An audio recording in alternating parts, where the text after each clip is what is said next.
Bismillahirrahmanirrahim. Assalamualaikum warahmatullahi wabarakatuh. Waalaikumsalam warahmatullahi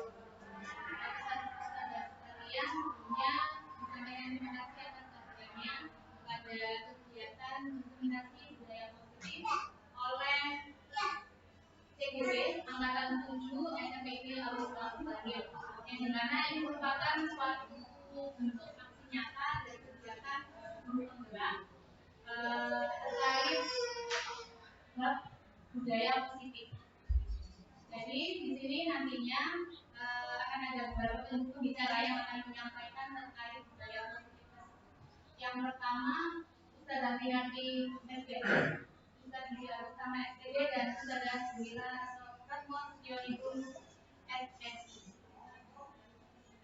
Baik, selanjutnya akan ada pemaparan materi. Yang pertama akan disampaikan oleh Ustazah Utama SPD. Baik, terima kasih saudara atas kesempatannya. Baik, seperti yang di-share oleh saudara Mila kemarin bahwa sharing kita kali ini juga mengenai masalah budaya positif. Diskriminasi budaya positif. Itu kalau kita bicara masalah budaya, tentu kaitannya adalah dengan aktivitas atau keseharian yang sudah kita lakukan secara terbiasa dilakukan sehingga menjadi sebuah adat kebiasaan oleh sekelompok orang. Saya katakan oleh sekelompok orang karena mungkin budaya antara orang Indonesia dengan budaya orang Malaysia. Contohnya misalkan budaya orang Indonesia adalah ketika Idul Fitri akan ada salaman, maka karena itu dilakukan terus dan disepakati oleh sebagai orang Indonesia sehingga itu menjadi sebuah budaya. Terbentuknya budaya positif ini akan ada bahasan di sini ada 6 konsep yang akan dibahas, mulai dari disiplin positif, kemudian keyakinan kelas sampai yang terakhir nanti institusi. Apa itu akan dibahas yang pertama?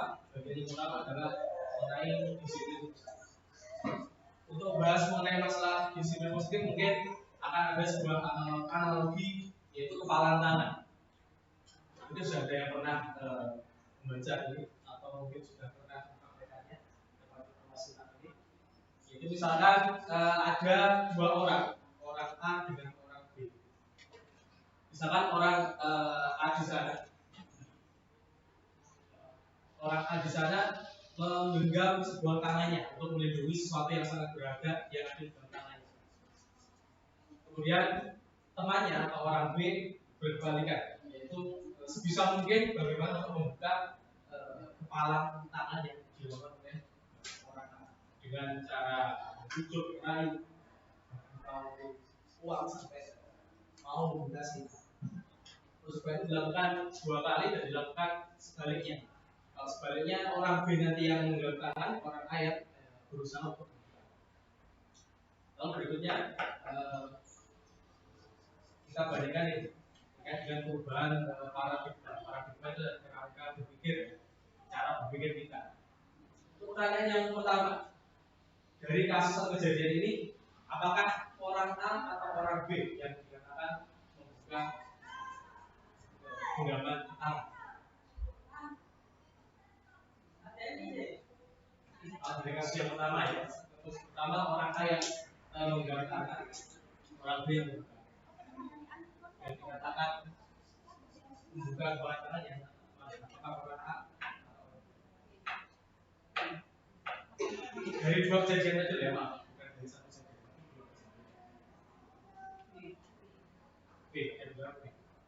Kemudian berikutnya, sebaliknya, apakah antara orang A atau orang B yang dikatakan menutup tangan? Ya, ada dikatakan orang A. Mungkin di beberapa kali ada yang menyatakan satu sekalian merupakan sebaliknya. Itu adalah pertanyaan yang ketiga. Sesungguhnya siapa yang memegang kendali atas kejadian tersebut? Tergantung orangnya kan ya, tergantung kita melihatnya. Misalkan kita melihat dari subjeknya yaitu orang yang B, maka yang dikatakan membuka genggaman tangan adalah orang yang B. Untuk kasus yang pertama. Sebaliknya, kalau kita mengatakan bahwa yang menutup genggaman tangan adalah orang yang A, maka itu sesuai dengan kejadian. Tergantung siapa yang menggenggam tangan. Berkaitan dengan itu, ada seorang ahli, Mr. Stephen namanya, Mr. Stephen mengatakan bahwa ada perubahan paradigma dalam berpikir dari stimulus respon menjadi teori kontrol. Teori kontrol yang kita bahas lagi sebelumnya mengenai siapakah yang bisa menjadi. Apakah stimulus respon itu? Kalau secara bahasa sebenarnya stimulus respon adalah ada aksi, ada reaksi. Kita makan, kalau kita akan kita terpukul, maka kita merasakan perubahan paradigma itu adalah di poin yang pertama. Kalau yang stimulus respon adalah kita mencoba untuk mengubah orang agar sesuai dengan apa yang kita mau. Seperti kejadian yang tadi ya, dengan tangan si B pengen memaksakan agar tangan si A terbuka. Kemudian di teori kontrol sebaliknya, kita berusaha melihat pandangan orang lain bagaimana tentang diri. Sampai poin berikutnya yang paling akhir yang paling jelas, kalau yang teori stimulus respon mengatakan kita berpikir karena pasti ada yang salah. Tapi ketika di teori kontrol, ini adalah menang dengan menang. Maksudnya masing-masing punya keuntungan. Sehingga kaitannya dengan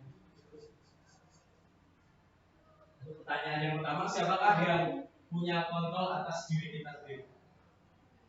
Jawabnya diri sendiri. Lalu bagaimana dengan sikap disiplin? Kalau kita mendengarkan disiplin, pasti kaitannya banyak aturan di sana. Aturannya masuk pukul 7, pulang pukul 1, Tapi kalau dikaitkan dengan pertanyaan yang pertama, disiplin itu adalah kontrol atas diri kita sendiri. Andai kata aturan itu tidak ada, kalau kita sudah pulang ke rumah, maka kita tetap mematuhi aturan yang ada. Tergantung diri sendiri kan ya, kita tetap melakukannya. Misalkan kalau yang sudah terbentuk, misalkan di SMP setiap pagi dilakukan al surat tiap pagi, memang aturannya seperti itu. Kontrol atas disiplin itu ketika kita liburan, apakah kita pernah melaksanakan sehingga kaitan disiplin adalah dengan diri sendiri, atau kontrol disiplin. Disiplin diri sendiri adalah kacau. Salah satu tokoh yang mengatakan mengenai kedisiplinan adalah Kiai Hajar Dewantara, salah satu tokoh di Indonesia, di mana ada kemerdekaan di sebelah ada sikap disiplin atau disiplin dari diri sendiri. Yaitu diri kita sendiri yang mewajibkan untuk kita disiplin. Jadi berasal dari diri kita sendiri. Tentunya dari sehingga yang dikatakan merdeka oleh Kiai Hajar Dewantara bukan berarti merdeka itu adalah kita bebas atau terlepas dari segala perintah. Tapi bagaimana kita bisa memerintahkan diri kita sendiri untuk melaksanakan sesuatu atau disiplin diri. Itu mengenai poin yang pertama tentang kedisiplinan.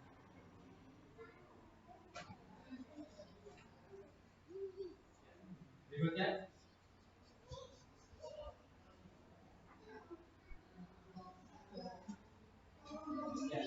terkait dengan nilai kebajikan universal. Universal adalah bermakna semua itu keseluruhan.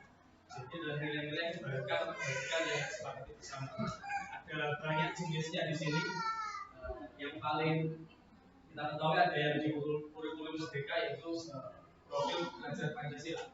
Ada 6 poin ini, mulai dari beriman dan bertakwa, mandiri, berkritis, berkepentingan global, bergotong royong, dan itu adalah nilai-nilai yang menjadi tujuan bersama terkait dengan profil belajar Pancasila.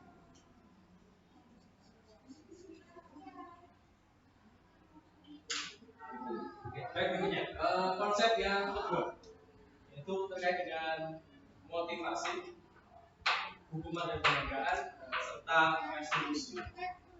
Apa bedanya?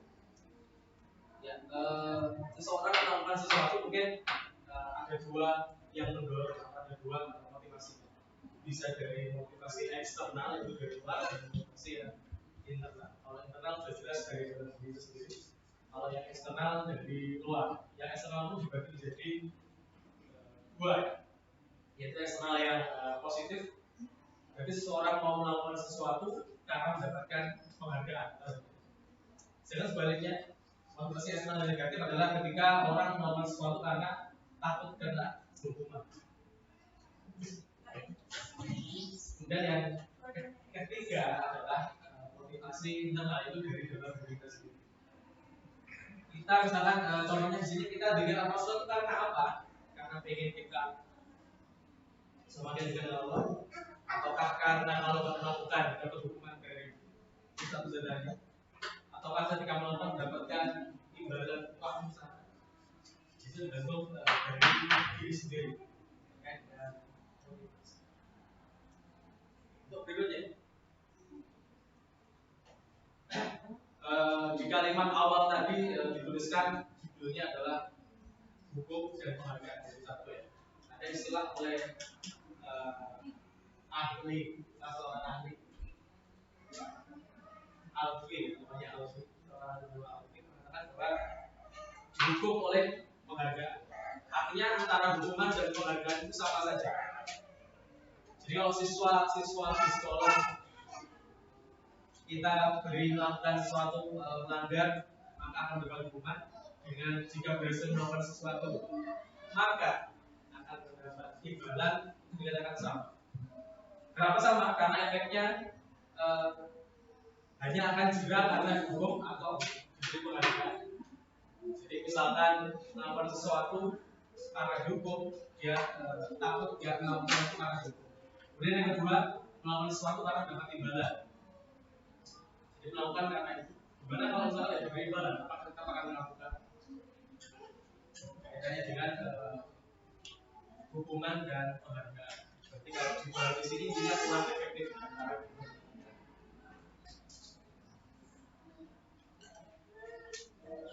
Tanya ini, hukuman apakah sama dengan konsekuensi? Tidak bisa. Apakah sama antara hukuman dengan konsekuensi? Beda. Ya, silakan di sana. Silakan.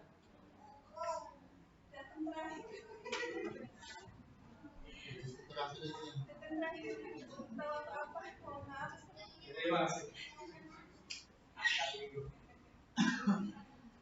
Ya, karena berbeda ya. Kalau hukuman bersifat negatif atau dari orang lain, biasanya ada efek menyakitkan.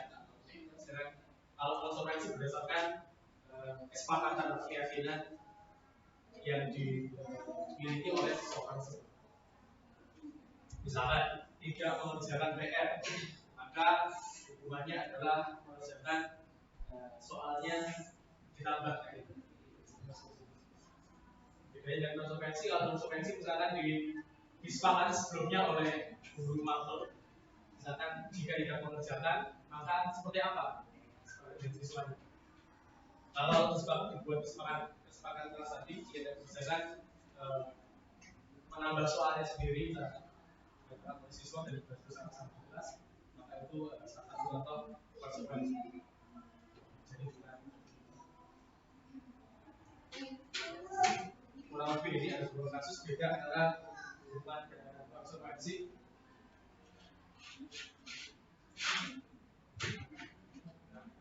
Seperti poin yang keempat, mengganti kertas tugas dari tempatnya yang telah dicoret-coret. Itu bukan hukuman kaitannya dengan konsekuensi. Beda dengan poin yang pertama, mencatat 100 kali dalam buku karena terlambat ke sekolah. Jadi beda antara hukuman dan satu poin berikutnya yang dibahas mengenai restitusi. Apa itu restitusi? Ini adalah suatu proses untuk menciptakan kondisi bagi murid untuk menyelesaikan suatu masalah. Jadi jika ada masalah, murid tersebut tidak langsung dihukum, tapi distabilkan dulu emosinya, kemudian digali atau dianalisis permasalahannya untuk diselesaikan bersama untuk kesepakatan dan keyakinan yang sudah dibuat. Nanti akan dibahas lagi di poli. Terima kasih. Mungkin itu yang saya bahas. Saya kembalikan ke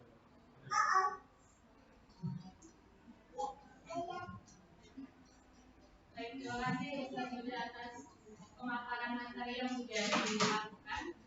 Langsung saja menginjak pemateri kedua, yaitu yang akan disampaikan oleh Ustazah Winarti.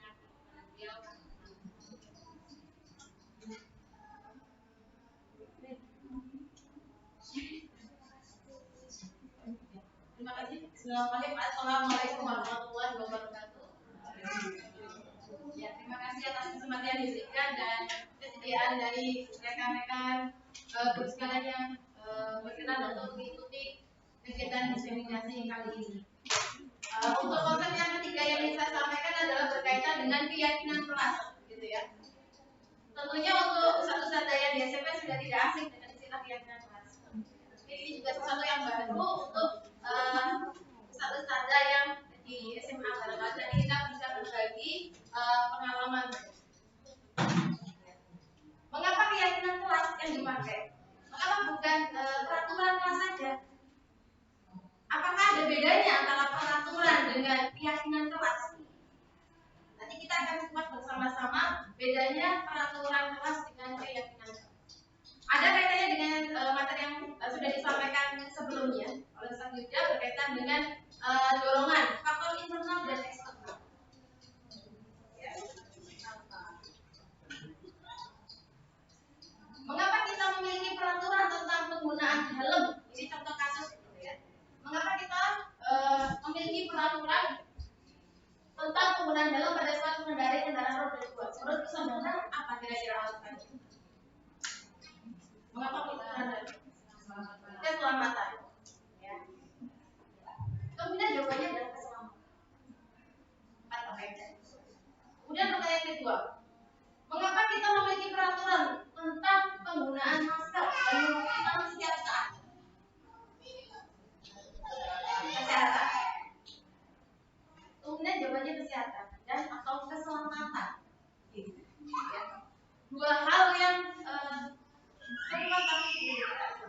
Nah, nilai-nilai keselamatan dan kesehatan tadi, gitu ya. Kita yakini sebagai sebuah atau kita sebut dengan keyakinan. Bahwasanya dengan menggunakan helm atau memakai masker itu keyakinan kita adalah untuk menjaga keselamatan ataupun kesehatan. Maka ya teman-teman, yaitu nilai-nilai kebajikan yang universal, menyeluruh begitu. Yang disepakati secara tersirat maupun tersirat, ya, tertulis maupun tidak tertulis.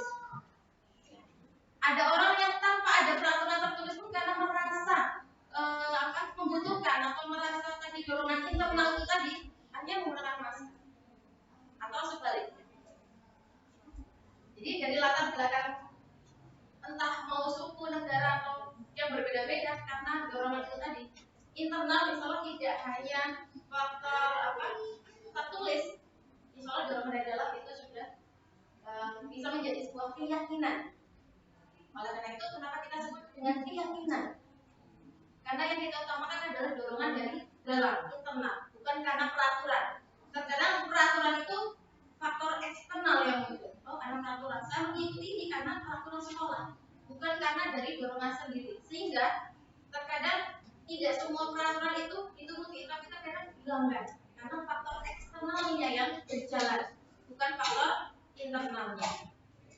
Oleh karena itu kita samakan persepsinya teman-teman, bahwasanya yang kita terapkan sekarang adalah keyakinan yang itu tumbuh dari dalam diri siswa sendiri, sehingga natural, ikhlas pastinya dalam mengikutinya, dalam menjalankan. Seseorang akan lebih tergerak, ya, bersemangat untuk menjalankan keyakinan jika dorongannya dari dalam, ya, bukan hanya sekedar mengikuti serangkaian peraturan tertulis yang disajikan oleh sekolah, ya, tanpa makna. Beberapa kalau tidak didorong dari dalam, pasti dia beberapa kali akan mengulang kesalahan yang sama. Ya, berbeda dari dorongan internal. Jadi murid-murid pun demikian, ya, perlu mendengarkan, memahami arti sesungguhnya tentang peraturan itu. akan kaitkan dengan keyakinan. Gitu ya. Percuma kalau kita membuat sebuah peraturan kelas tanpa adanya dasar keyakinan. Ya. Itu tidak akan berjalan dengan maksimal. Yang ada hanya ketakutan karena ada faktor eksternal. Serahkan peraturan-peraturan yang mengatur mereka, harapannya bisa dipahami, ya, dilaksanakan. Nah, tahapan menciptakan program kebajikan.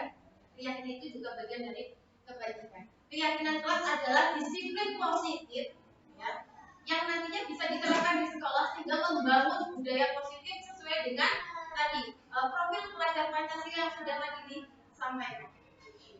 Jadi untuk membangun budaya positif, disiplin positif, membangun budaya positif sesuai dengan profil pelajar Pancasila, sesuai dengan jargon pendidikan saat ini, yaitu merdeka belajar.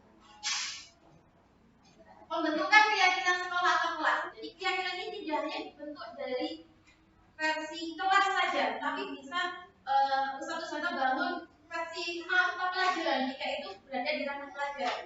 Bisa dibentuk, bisa jadi keyakinan kelas antara mapel satu dengan mapel yang lainnya berbeda sesuai dengan kesepakatan atau keyakinannya masing-masing. Itu tiap mapel. Dan di kelas, tiap kelas pun bisa jadi antara kelas yang satu dengan kelas yang lain punya keyakinan yang berbeda. Dan ini juga bisa diterapkan oleh suatu standar di rumah, gitu ya. Jadi keyakinan kelas bersifat lebih abstrak, nampak, gitu ya, lebih rinci dan konkret, detail. Keyakinan kelas berupa pernyataan-pernyataan yang universal. Kemudian pernyataan keyakinan kelas senantiasa dibuat dalam bentuk yang positif, menghindari kata jangan, ya, menghindari kata jangan. Tapi lebih nanti redaksinya lebih pada hal yang positif. Nanti kita akan bahas lebih lanjut. Keyakinan kelas hendaknya tidak terlalu banyak, sedikit tapi terlaksana, sehingga mudah diingat, dipahami oleh semua warga kelas. Karena di sini istilahnya adalah keyakinan kelas. Keyakinan kelas sebaiknya sesuatu yang dapat diterapkan di lingkungan sekolah atau kelas.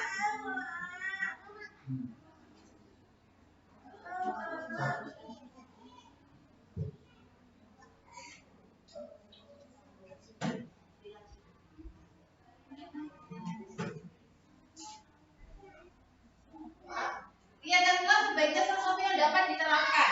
Ya, jangan terlalu mendaki, nanti terlalu tinggi tapi sulit untuk dicapai. Ya. Semua warga kelas hendaknya itu berkontribusi, bukan karena atas dasar gurunya saja, tapi atas dasar atau hanya atas dasar siswanya saja, tapi berkolaborasi, kesepakatan bersama antara siswa dan guru atau siswa dan wali kelas, kalau itu ranahnya kelas. Dan ini juga ditinjau, dievaluasi, sering dilihat kira-kira keyakinan kelasnya dari waktu-waktu berjalan, tidak sekedar hitam di atas putih kita sudah buat tapi sudah berlalu begitu saja. Dalam jangka waktu yang mungkin lebih intens, minggu sekali atau 2 bulan sekali atau paling tidak sebulan sekali bisa ditinjau ulang.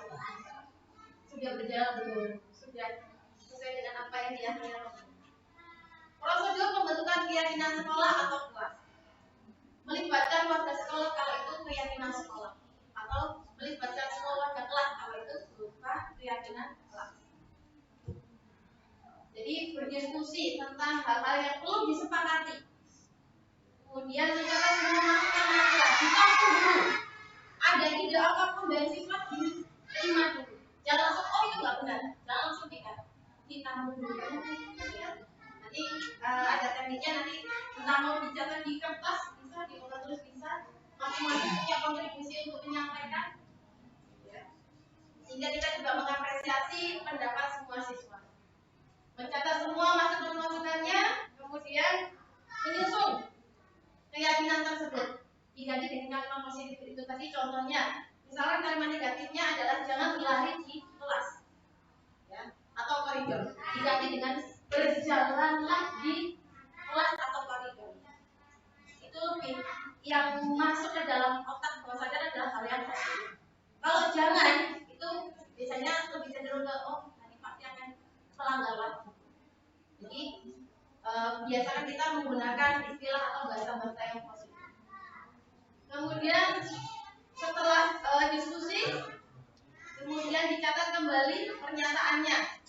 Pasti kan banyak ya dari anak-anak.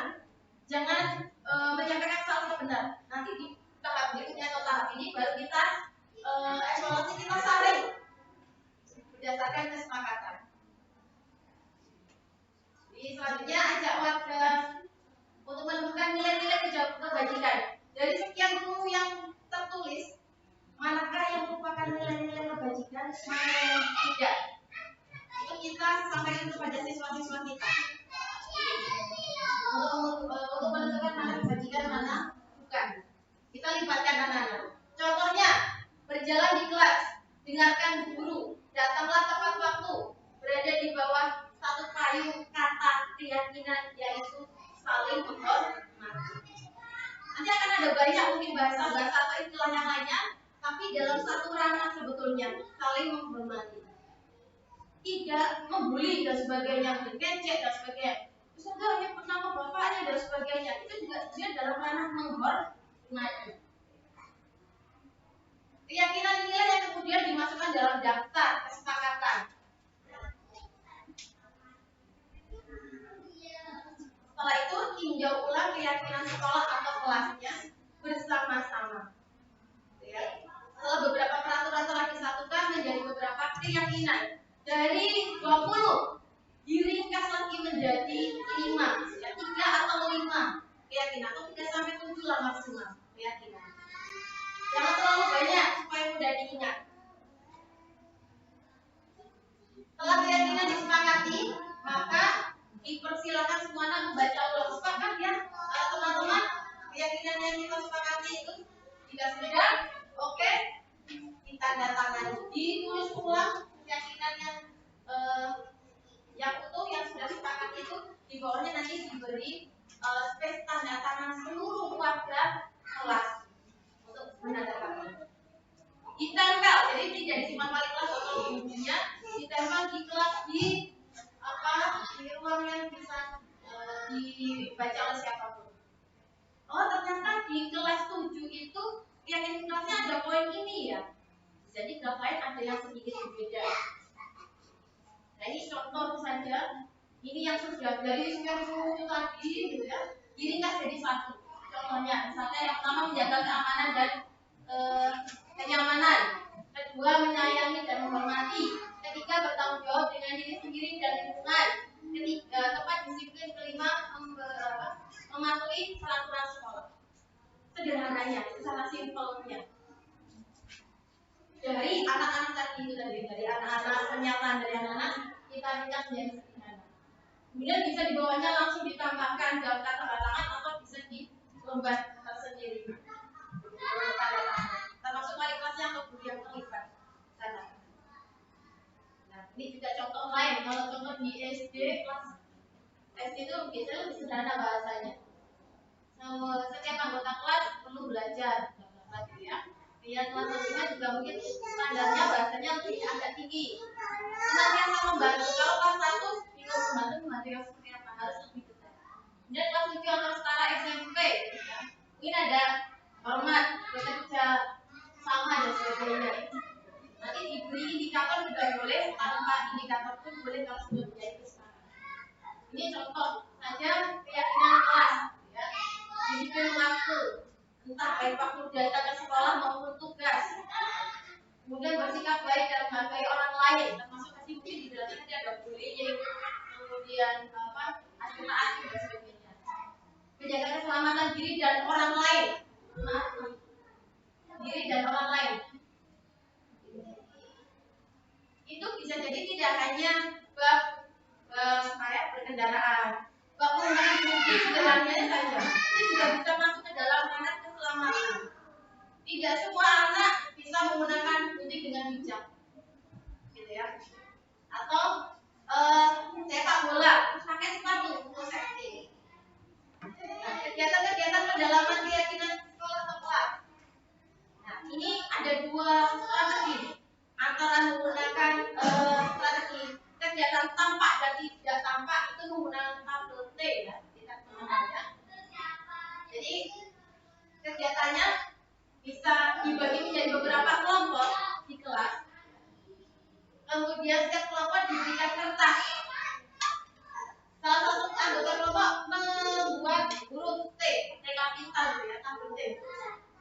Seperti tabel. Kemudian salah satu memberikan keyakinan kelas pada setiap kelompok. Mau dibagi sesuai dengan keinginannya siswa boleh atau tidak dibagi juga boleh. Kemudian hasil surat pendapat setiap kelompok dipresentasikan. Nanti saya beri contoh.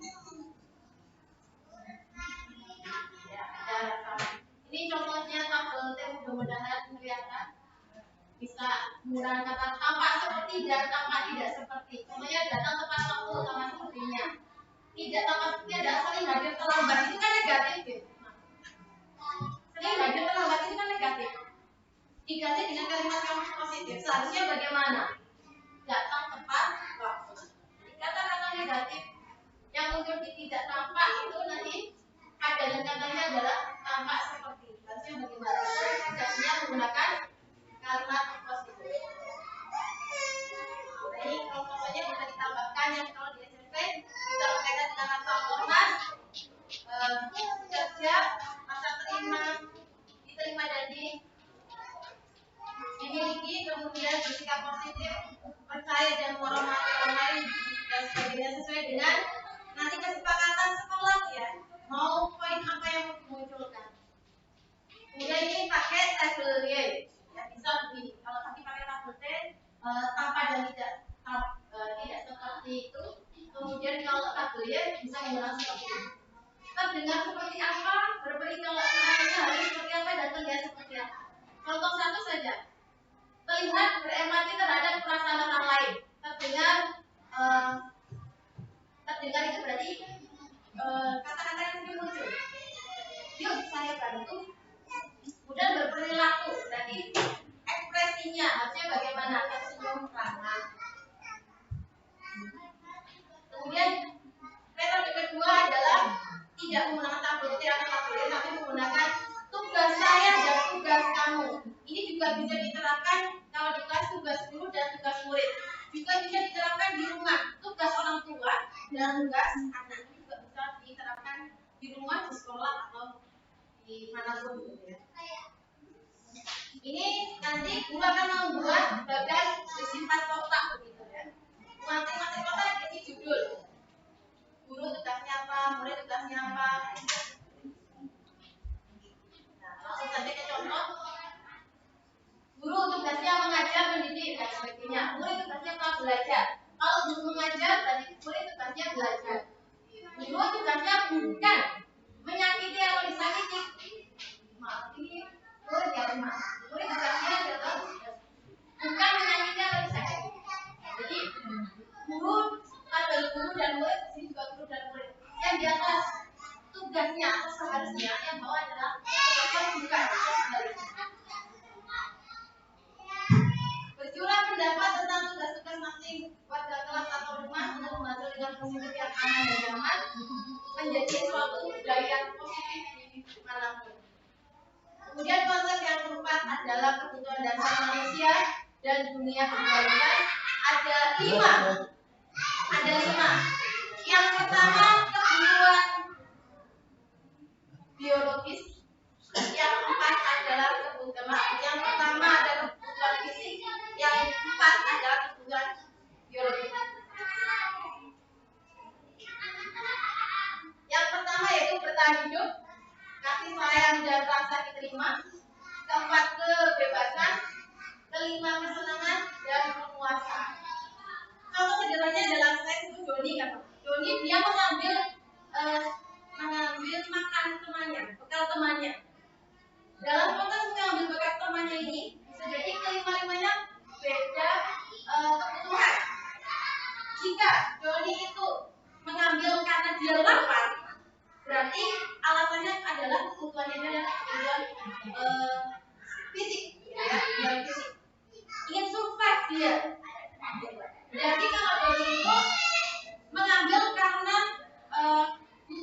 minta perhatian, cari perhatian dulu. Cari perhatian dulu.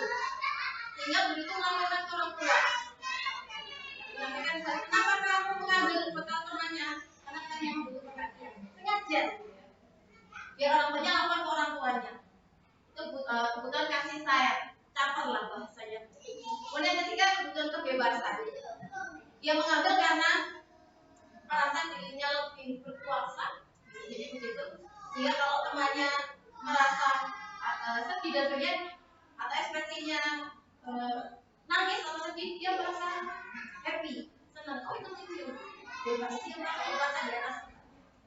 Kemudian kebutuhan kesenangan. Kalau kesenangan tadi usil ya, modelnya usil ya. Senang ingin mencoba menu yang lainnya, dibanding menu bekalnya sendiri. Yang terakhir penguasaan diri tadi. Ini survival ya, untuk bertahan hidup. Kemudian kasih sayang atau rasa diterima, untuk diterima, love and belong. Kemudian penguasaan, kebutuhan pengakuan atau kemampuan. Kemudian kebebasan, freedom. Kemudian kesenangan, fun. Ingin bermain-main aja. Sementara itu teman-teman yang bisa saya bagi terkait dengan keyakinan kelas dan konsep kebutuhan dasar manusia. Ya. Harapannya kita semua kembali lagi siswa itu menjadi objek, dan harapannya faktor internal lah yang mendasari perilaku siswa maupun diri kita sendiri, bukan karena faktor eksternal. Terima kasih. Wassalamualaikum warahmatullahi wabarakatuh.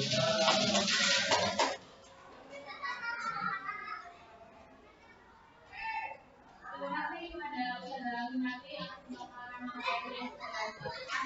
Semakin siang semakin panas begitu ya. Termasuk materi yang kita pelajari juga semakin kompleks. Nah, untuk itu setelah ini akan ada materi yang ketiga. Apa itu materinya? Kita sambut saudara Mila. Beliau kami persilakan.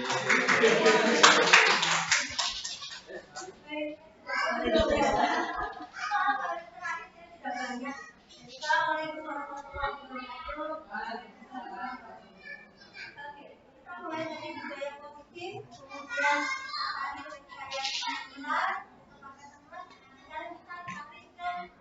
peran kita sebagai posisi kontrol kita. Nah, kita setelah melihat tadi bahwa aturan-aturan dan keyakinan kelas yang sudah kita laksanakan, sudahkah kita menulis sebagai guru? Sudah nggak aturan itu memerdekakan siswa?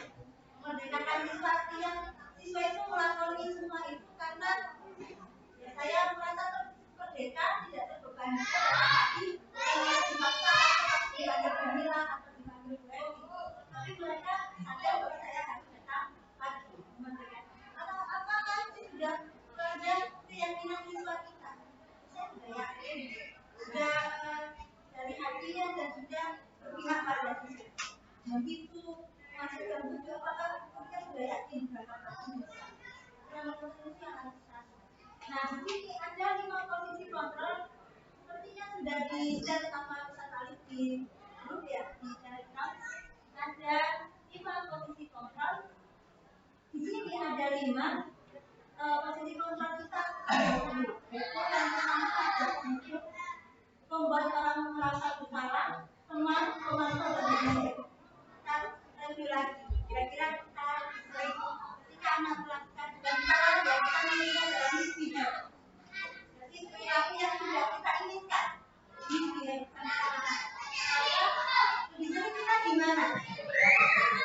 Saya jujur berkaya lebih mungkin di beberapa salah ya. Betul ya. Kenapa di situ? Nah, di sini adalah ternyata motivasi yang kalau sudah kita menjelaskan dia sebagai pembuku dan memberi membuat orang merasa bersalah, kita sudah identifikasi ya. Kita sudah memberi ilmu kepada dia. Wes, terus sehingga mereka ketika tidak melakukan hal itu, alasan mereka adalah bukan dari dalam diri, tapi dari bodoh dan mereka. Nah, kalau kita menerapkan teman dan pemantau itu berarti kita mengharapkan dari luar, mengharapkan imbalan dari orang lain. Ya, teman dan pemantau. Biasanya kalau kita berarti sebagai teman, kadang lebih lama istilahnya. Posisi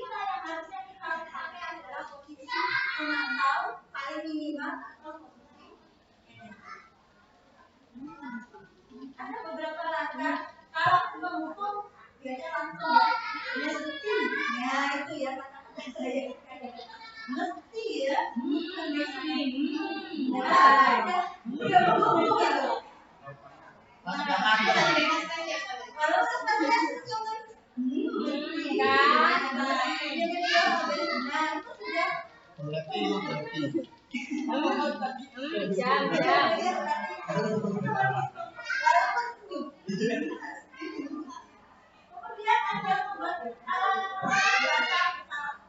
ini kadang kita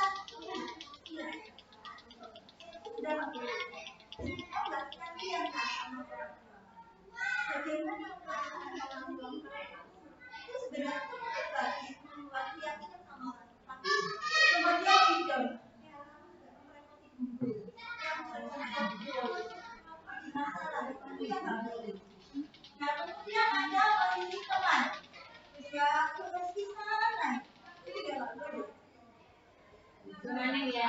Gimana lu ya? Ada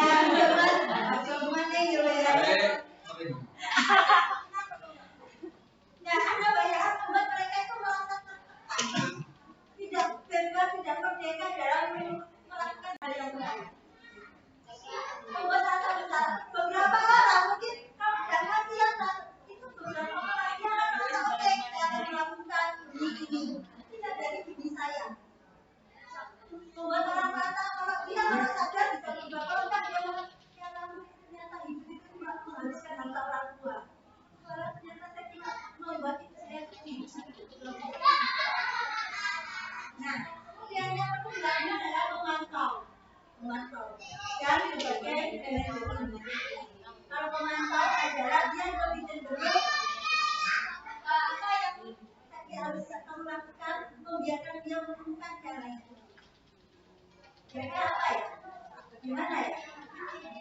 Tapi kalau manajer ini apa yang kita lihat ini, kemudian ada lagi yang kira-kira kalau manajer apa yang bisa saya lakukan supaya kamu mewujudkan perubahan ini.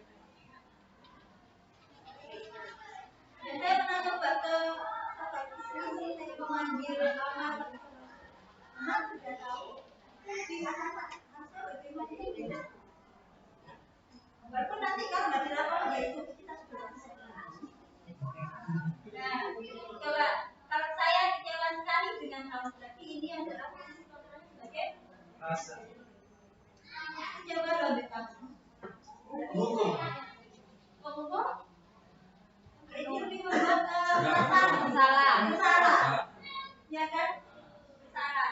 Kamu tidak pernah mengajar atau benar. Yang penting menghukum karena dia tidak cerita padahal dia tetap satu kali dua terang-terang baru seperti apa kamu tidak berani diingat nggak? Nah itu kalau ini sudah menghukum. Kalau yang nomor 3 adalah lakukan demi bapak mantap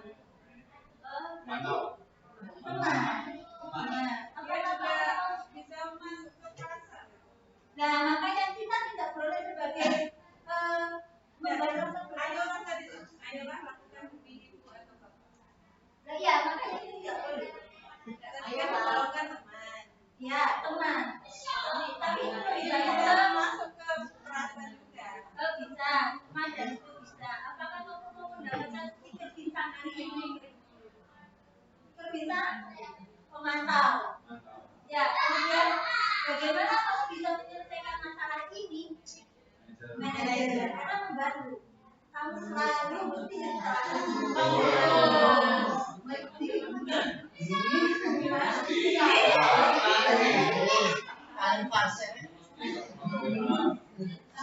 ya ini dosa-dosa. Nah, satu ya. Dosa-dosa kesalahan ya.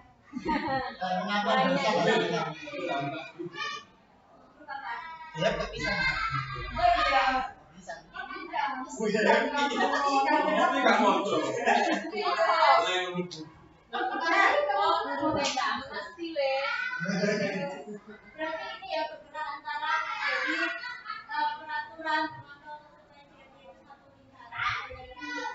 Kalau manajer itu bisa bagaimana nilai menanamkan nilai dan memperbaikinya. Harapannya itu anak-anak itu merdeka berjalan bukan hanya untuk menentukan cita-citanya, belajarnya, merdeka mengikuti aturan, merdeka untuk lebih cenderung sadar bahwa ini salah, bahwa saya sudah melakukannya. Nah, proses untuk membuat anak sadar itu tidak bisa langsung 1 kali 2 kali proses, karena kesalahan itu bisa jadi menumpuk di bawah sadar ya, dan melakukannya. Terus dulu ya, mengingatkan dan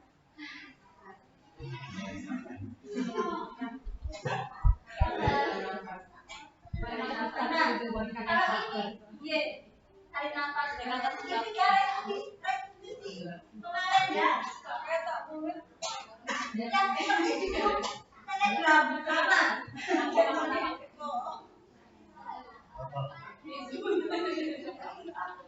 nah di sini ada ketiga yang pertama menampilkan identitas. Karena apa? Setiap orang itu melakukan kesalahan.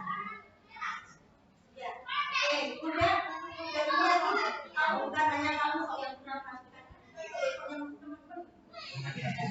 Kemudian menanyakan keyakinannya.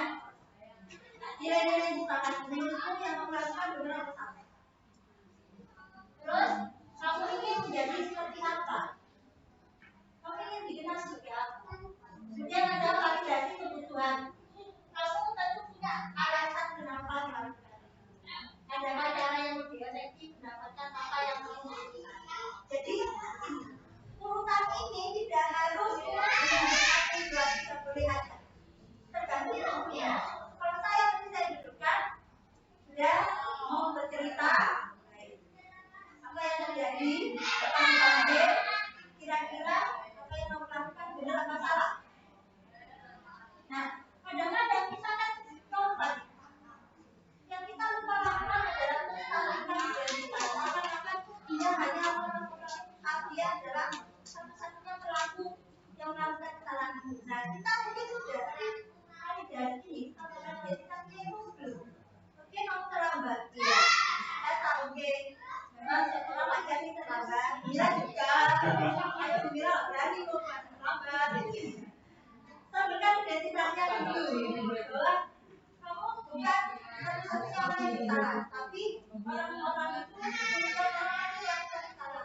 Yang berbeda adalah bagaimana kamu berubah. Ini satunya. Orang juga pernah tambah saya kita sombong ini dulu. Nah, ini tambahkan.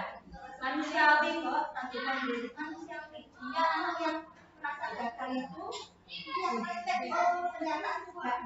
Beberapa kasus ini, kamu lihat beberapa kejadian yang kasusnya negatif ya dalam diri kita, penerimaannya.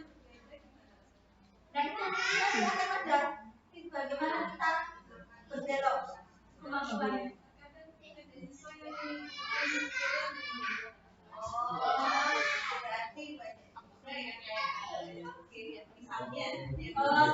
Nah, yang perlu kita lakukan adalah treatment banyak. Nah, tahu nggak kasusmu ini adalah termasuk naudzubillah, pincang bulan. Ini apa hukuman pincang bulan? Hukumannya apa? Pilih loh sekarang. Mungkin maksudnya tadi Ustazah, bukan kesalahannya mungkin menyampaikan begini. Setiap orang itu pasti pernah melakukan kesalahan, bukan kesalahan sama, tapi pernah melakukan kesalahan. Gitu aja. Nah, begitu melakukan kesalahan. Yang membedakan adalah ini. Kalau dia kayak, itu berarti hanya saya dalam hati. Saya loh, tangguhan. Nah, Allah sudah tunjukkan kamu kita urus kamu tadi, kita urus semuanya. Siapa? Biasanya kan. Nyopot temannya itu saya suka. Ada nyopot temannya itu saya suka. Yang melanggar itu pasti begitu. Iya. Dan berpikirnya gitu. Oh, berarti aku sendiri dong yang melakukan. Konconnya aku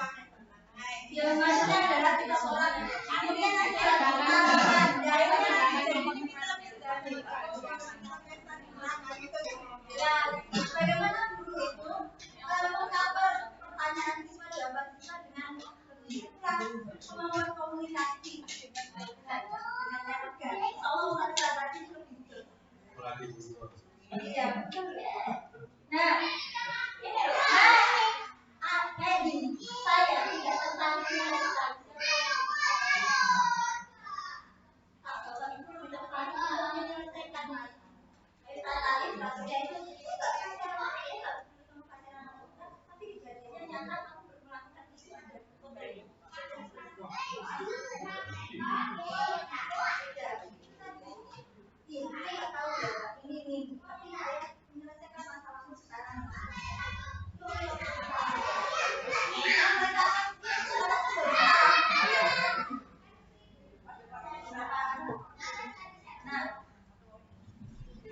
ini ya kalau disampaikan kemudian ini sekarang bagian yang paling harus kita kuasai validasi kebutuhan membantu murid mengenali basic misalnya kamu kenapa sih melakukan itu kayak apa kamu tahu itu salah sih dendam jadi saya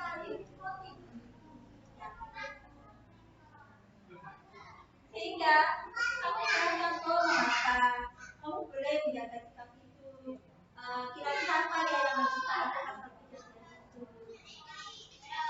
ini kemudian adalah menanyakan keyakinan kamu melanggar apa enggak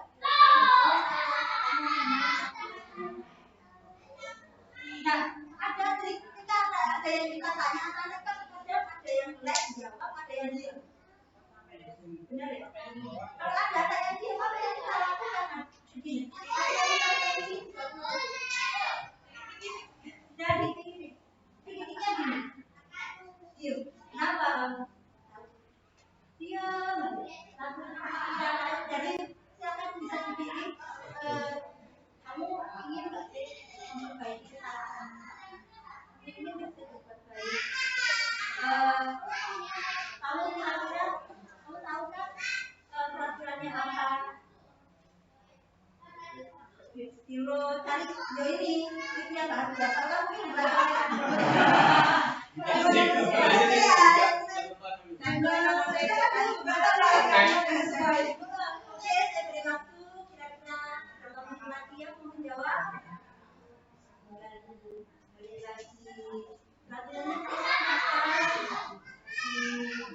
kira-kira kamu kan tahu dibutuhkan kamu kira-kira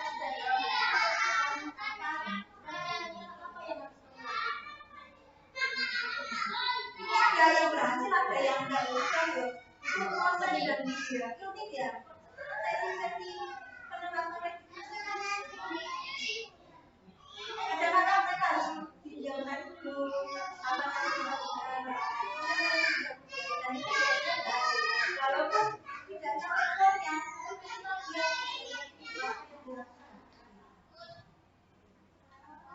dan itu saja karena harapannya ketika ada misbehave pada kita mesti menjaga kesalahan misbehave behavior yang salah dan harus kita perbaiki. Terima kasih, maaf jika ada yang salah mungkin saya akan adakan yang jawab dan juga jawaban selanjutnya. Sekian dari saya. Assalamualaikum warahmatullahi wabarakatuh.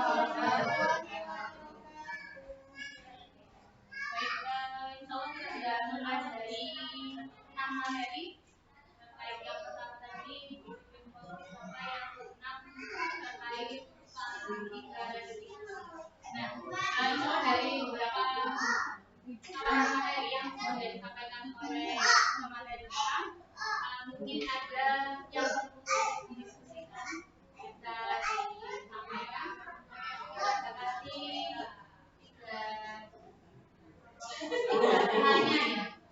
Hanya untuk bisa mungkin menyampaikan hal yang apa atau mungkin silakan.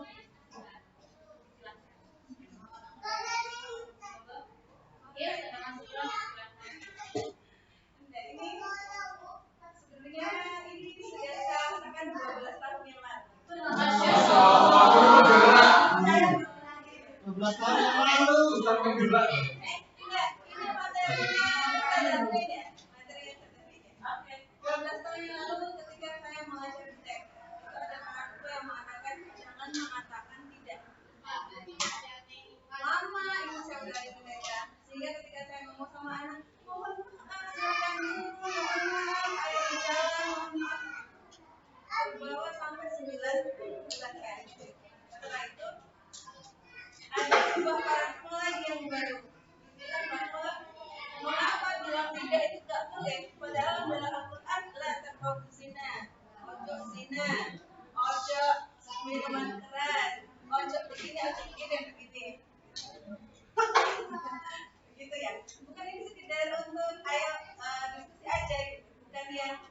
materi ini salah atau yang itu benar kan. Jadi ini saya ingin bertanya juga ke ibu-guru yang tercinta. Bagaimana kita menyikapi ini? Apakah tidak boleh kita ngomong tidak gitu? Hanya dalam hal penyusunan keyakinan kelas dan keyakinan sekolah saja yang itu akan menjadikan sebuah peraturan yang ditempel, yang kita semua kemudian bisa melihat jelas, oh begini peraturannya. Atau kalau tidak itu memang kita tidak boleh menggunakan dalam keseharian kita. Kalau yang saya dapat 12 tahun yang lalu dalam keseharian saya ketika mengajar, jangan gitu, tak boleh jangan naik, tak boleh silakan turun, nah gitu ya. Itu yang saya karena memang dalam Al-Quran bukan membanding-bandingkan, ini adalah perintah dari atasan Allah Subhanahu wa Ta'ala gitu ya. Terus ini kemudian karangan manusia, manusia atau apa gitu ya. Tidak begitu. Ini bagaimana kita menggunakannya.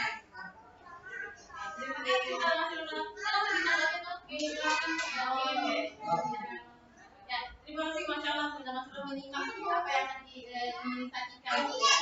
Jadi terkait dengan kata negatif atau jangan maupun tidak dari ilmu yang kita dapatkan paradigma yang kadang berubah berganti ataupun berbeda sumbernya, kita ambil yang bagus, maksudnya yang lebih apa ya,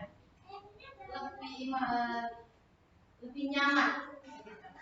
Nah, itu juga bisa diterapkan tidak hanya di keyakinan kelas. Tadi saya kaitnya dengan bisa diterapkan di rumah, gitu ya, di keseharian. Karena terkadang tidak boleh berlarian. Untuk usia anak-anak, kata tidaknya bisa tidak ditangkap, tapi malah berlarian. Yang ditangkap bagian anak. Kalau kita mau tidak, biasanya dilakukan. Dilarang buka begitu ya. Terkadang anak-anak penasaran, oh dilarang berarti ada sesuatu yang menarik atau sesuatu yang serius gitu. Terkadang kata tidak boleh atau dilarang itu mau menarik hal yang negatif untuk melakukan.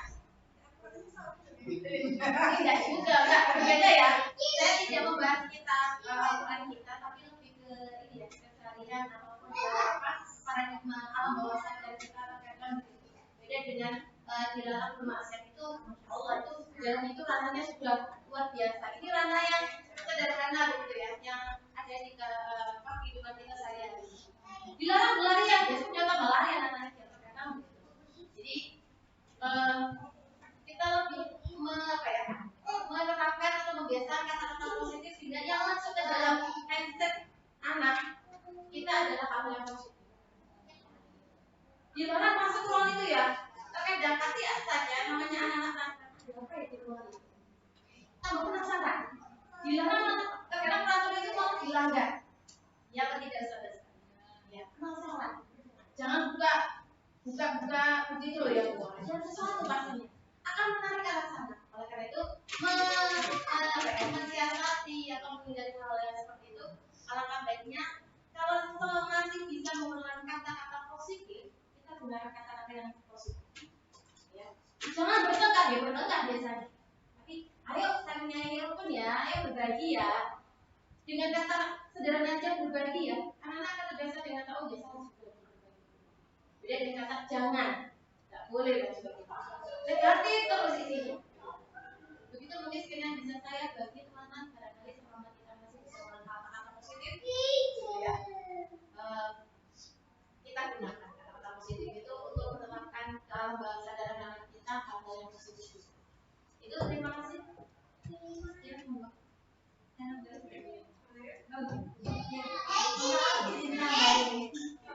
semoga. Dalam peraturan memang kita menerapkan kata-kata positif. Tapi beberapa aturan kita harus tetapkan mana yang memang lampu merah. Nah itu. Ada kata yang tidak sadaran, bukan sayang-sayangan. Kali kalau saya pakai kata adik kakak itu lebih sama anak saya itu yang lainnya disalahgunakan. Ya kan ada hal yang memang tetap kita harus menggunakan kita gelap. Iya, gelap. Beberapa yang kenapa adalah karena mungkin ini ya benar ini benar. Untuk aturan ini benar menggunakan kata jangan. penggunaan kata positif, tapi untuk beberapa hal yang memang itu ketegasan dan itu real nyata, maksudnya benar-benar dilarang, kata tidak masih boleh dibolehkan, masih dibolehkan atau bahkan mungkin harus karena apa? Ya untuk berpacaran tidak pacaran, tidak merokok, tidak itu berarti kan kalau merokok kan tidak ada kata gantinya, tidak pacaran. Kita kan harus bisa nikah lah. Tidak pacaran. Jadi menyayangi. Karena bisa melakukannya tidak pacaran. Menyayangi. Nah itu kita itu pelecehan. Misalnya nggak pakai cikut ya, kemudian satu dibenarkan. Kenapa? Kalau masalah hukum ya, silakan benarkan pakai sekarang. Gitu. Kita masih menggunakan hal-hal yang atau jangan begini lah, jangan begini kan masih mesti. Karena sesuatu itu hubungannya dengan sesuatu yang hukum, sesuatu yang menuntut aurat. Nah, karena kenapa di sini menggunakan positif atau positif? Karena aturan yang disepakati ini kan kurikulum nasional, tidak bersinggungan dengan agama. Jadi kalau menggunakan kata positif, universal. Ketika sudah nyampe agama, kita pakai jalannya.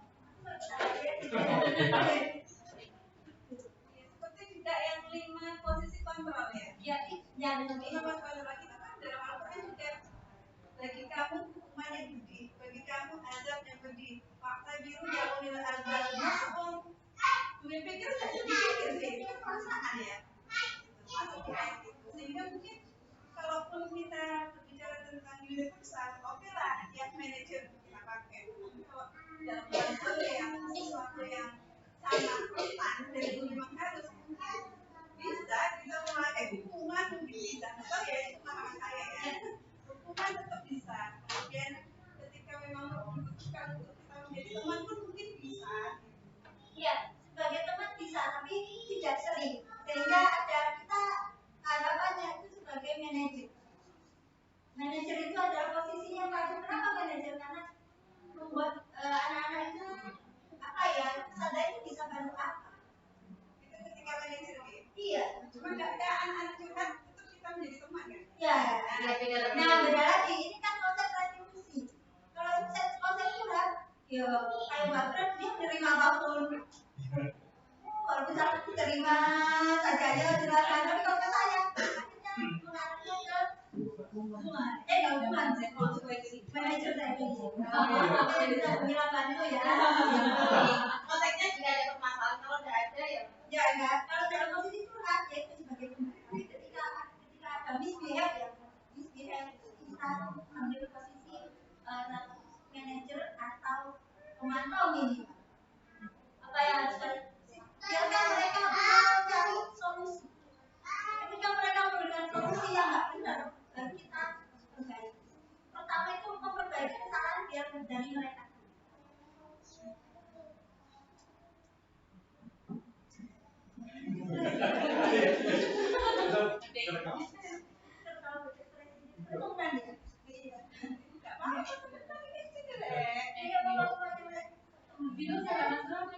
Ya, maksudnya saya juga mau memberi gambaran juga bahwa di setiap kondisi itu terkadang kita bisa melakukan hal ini itu, sehingga kita juga tidak terpacu pada ini, padahal ini salah, kayak gitu. Kita paham bagaimana lingkungan kita, kondisi orang yang kita hadapi juga. Sesuai kondisi. Kalau jadi teman pun harapannya anak tidak melewati batas koridor. Aku kamu itu untuk ranah siswa dan guru itu juga nggak pas. Tentu saya. Kadang anak terlewat kedekatannya, tidak memperhatikan untuk saat ini ya, kan sedang penurunan karakter ya, di mana-mana tidak hanya di sekolah kita beberapa menurun, sehingga itu juga yang harus diperhatikan.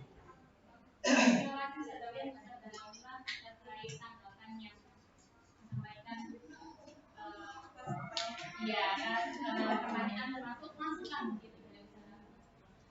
Kira-kira dari teman-teman yang lain mungkin ada pertanyaan?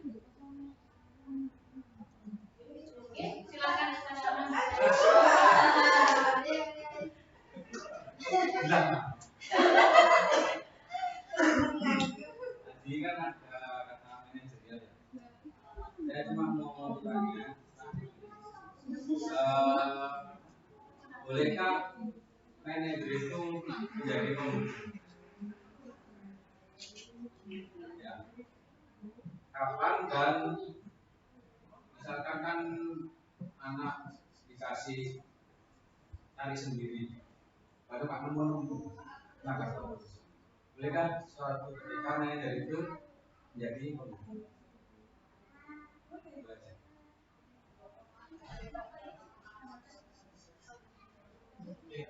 Terima kasih kapan gitu. 5 posisi kontrol tadi boleh kapan? Sebuah proses sebenarnya. Jadi kalau misalkan kondisi kita sehat dan sebagai seorang hukum, misalkan bisa menjadi seorang manajer. Dan kalau kondisi yang berhenti lagi manajer akan jadi pusat. Kalau berdasarkan sifatnya, sebenarnya berdasarkan kasus di sifatnya tidak ada nama khusus. Ada nama sendiri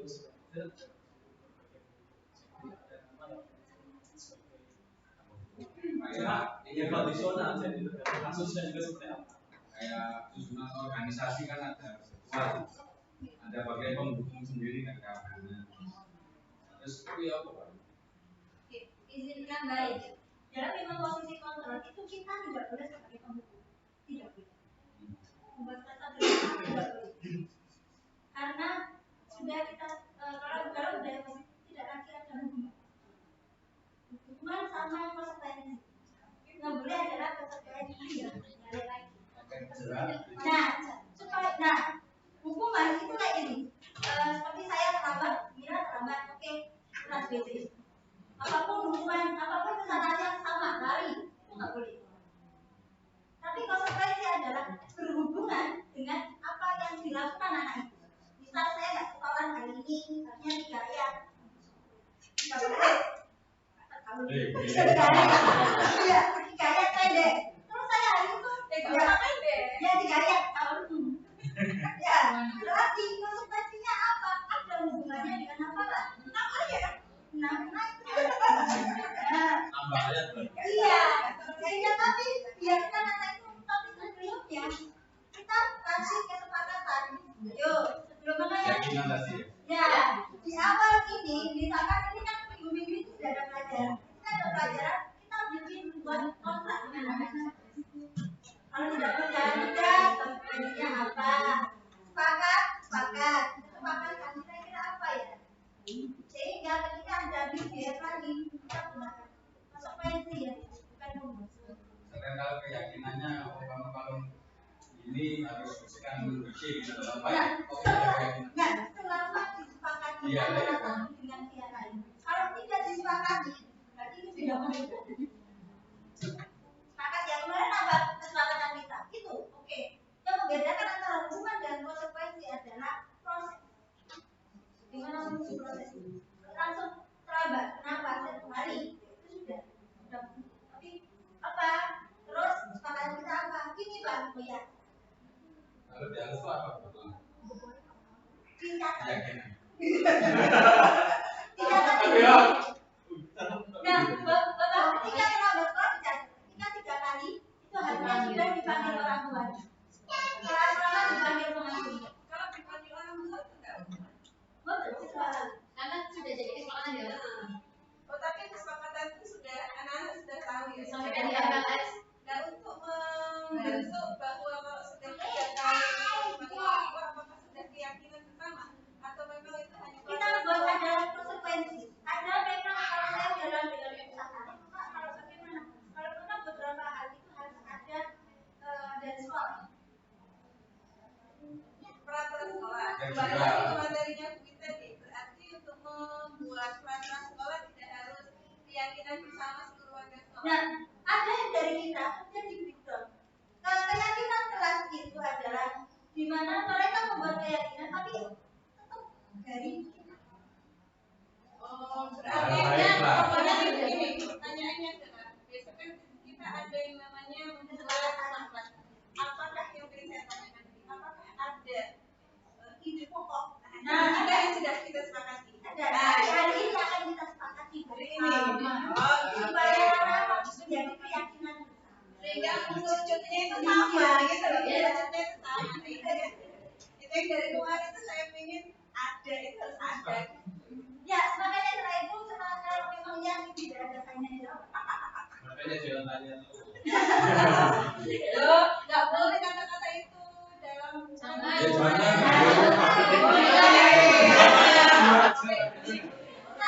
itu nggak mengembangkan cara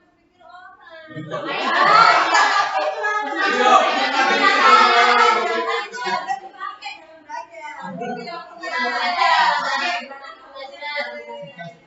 Belajar yang dalam belajar bukan Ya, itu kan kata-kata jangan boleh kapan ketemu dari satu tidak juga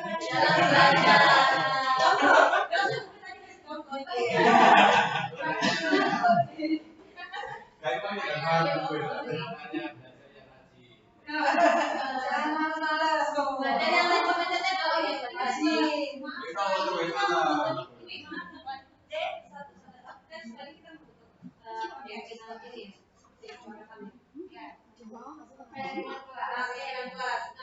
MLS besok ya.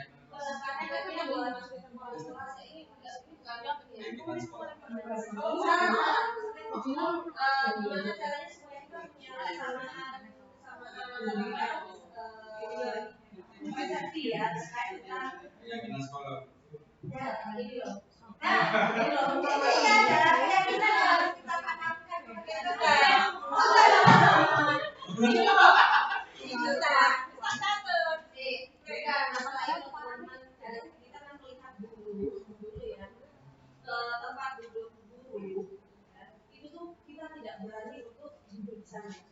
Tapi sekarang berbeda. Anak-anak tuh malah duduk, bahkan kami mungkin naik atas meja. Dulu pun kita juga tidak berani untuk apa duduk di atas motor dulu. Nah mungkin itu nanti bisa di jadi ketika nanti besok kesepakatan kelas itu Keyakinan sekolah. nah itu supaya apa itu dijelaskan bahwa kalau nanti berusaha sama dengan tidak begini sekali apa itu sudah saya izinkan di biasanya di kelas. Jadi pendekatannya dulu kadang-kadang mereka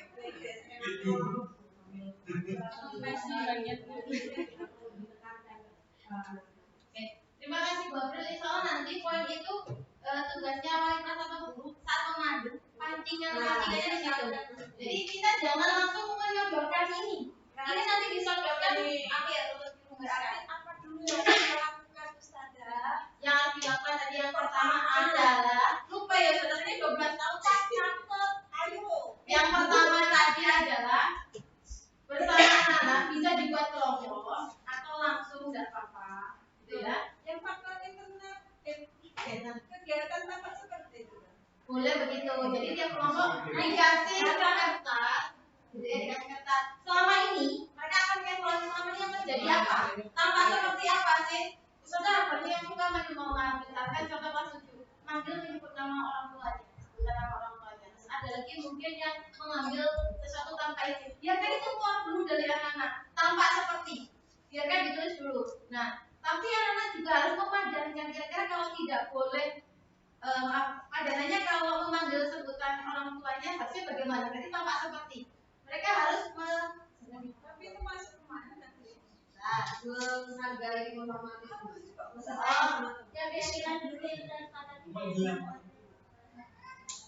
Nah, ini kan nanti rangkumannya ya saudara. Akhirnya akan menuju ke sana. Soalnya nanti nerangin kegiatan tampak sepertinya itu setelah Ya, harusnya kalian. Nah, kelihatan nggak? Misalkan, contoh yang tak bacakan. Contohnya adalah saudara,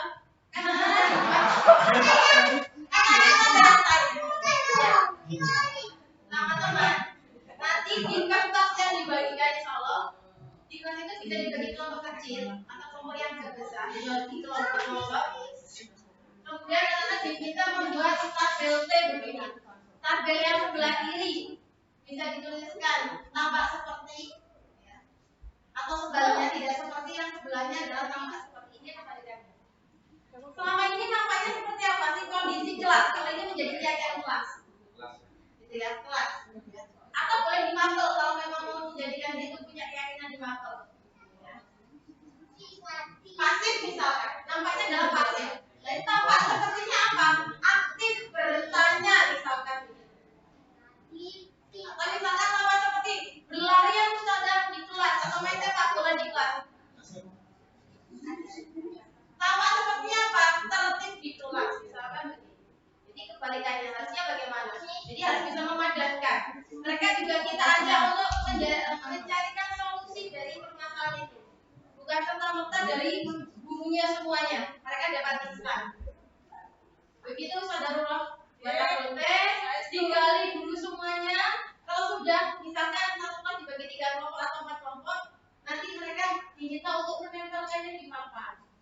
Nah, kemudian dirumuskan. Oke, teman-teman, di bagian ini punya kelompok A. Begini, sepakat teman-teman? Sepakat.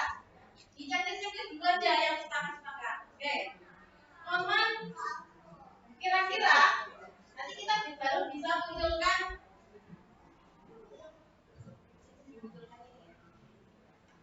dimunculkan langsung saja. Nanti anak-anak bisa dirumuskan dengan pada ini biar tidak terlalu lama. Kalau misalkan tadi bicara foto, kira-kira maksudnya yang mana ya? Ini Ustazah ini sampai semua yang di tulisan anak masuk ke sana, mereka bisa mengidentifikasikan ternyata poin yang mereka lakukan itu semuanya ada di beberapa poin itu. Sepakat ya kalau ada yang tidur di kelas atau maksudnya aktif di kelas atau bertanya itu maksudnya yang mana? Angkat tangan, berani bicara atau menyampaikan pendapat, maksudnya yang mana? Aktif saja. Sepakat ya? Semuanya aktif ya di kelas. Jadi yang tiduran ya, jadi yang ngomong sendiri ya. Nah, itu nanti dirumuskan. Sampai pada akhirnya semua yang disampaikan anak-anak masuk ke dalam semua poin. Kita apresiasi. Kita checklist. Sepakat ya nak? Nah, harapannya yang mereka list juga sebenarnya bisa disimpan sebagai reminder. Anak-anak. Ini juga nantinya ditempel, kemudian kita tanda tangannya ada di bawahnya ada space tanda tangan semua warga orang. Monggo. Satu pertanyaan. Apakah kita melihat menampakkan sampai 5 keyakinan kelas belum ada jangan dulu. Nanti akan bayangkan terpala pada sudah ada. Jangan. Nanti akan mematikan kata caranya begitu maksudnya. Oh yang ini checklist ya. Oke. Berarti kita ya. Bolehkah ketika ini kan tadi ada 3 ya. Saya ada 3 kelompok nih. Ada 3 kelompok. Dan semuanya juga. Nah, di samping sini apakah kita sudah boleh menempelkan di akhir boleh? Di akhir. Jangan di awal. Checklistnya nanti bagaimana? Gini loh, setelah anak-anak sudah mengeliskan di sana, kan ditempel ya, kita apresiasi. Nah, baru kita munculkan ini, boleh di sampingnya. Ya, tapi jangan di awal. Oke, bisa nambahin. Misalkan kalau gurunya datang sebelum gurunya hadir. Oh, berarti artinya ya kita tambahin namanya. Jadi langsung ya. Berarti kan nggak ditempel semuanya di papan. Sudah. Kalau masalah yang benar Walaupun kita tidak paham kata-katanya. Ya, ini kan di akhir. atau mungkin bisa gitu ya. Kalau kalimatnya kan ada yang sama. Ayo kita kumpulkan yang sama. Antara masing-masing kelompok, kalau ada yang sama, bisa dijadikan satu. Begitu saudara. Teman-teman dari SMA nonton ya, bisa datanya begitu ya.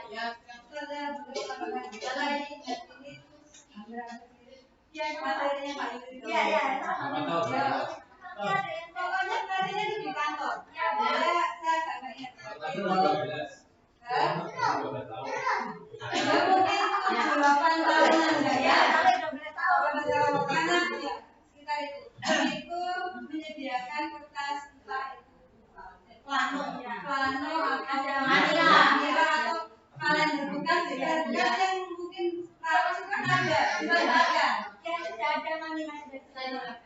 Sehingga mungkin itu perlu disiapkan menyiapkan aja.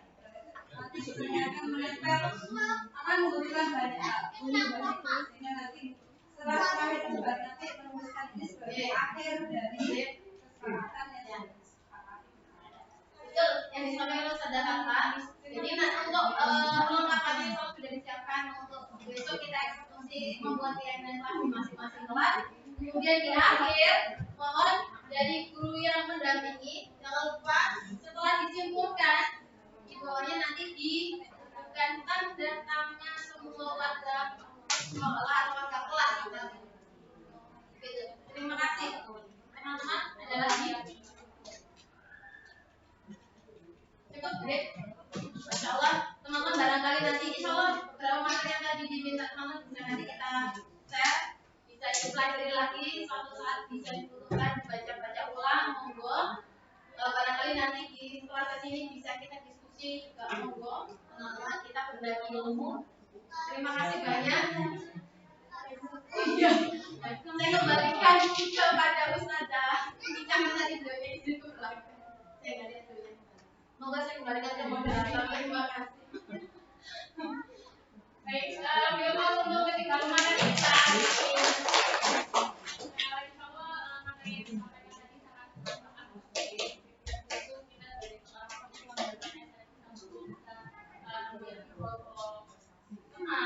manajer, yang tugas kita harus sesuaikan dengan kondisi. Nah, insya Allah itu untuk teman kita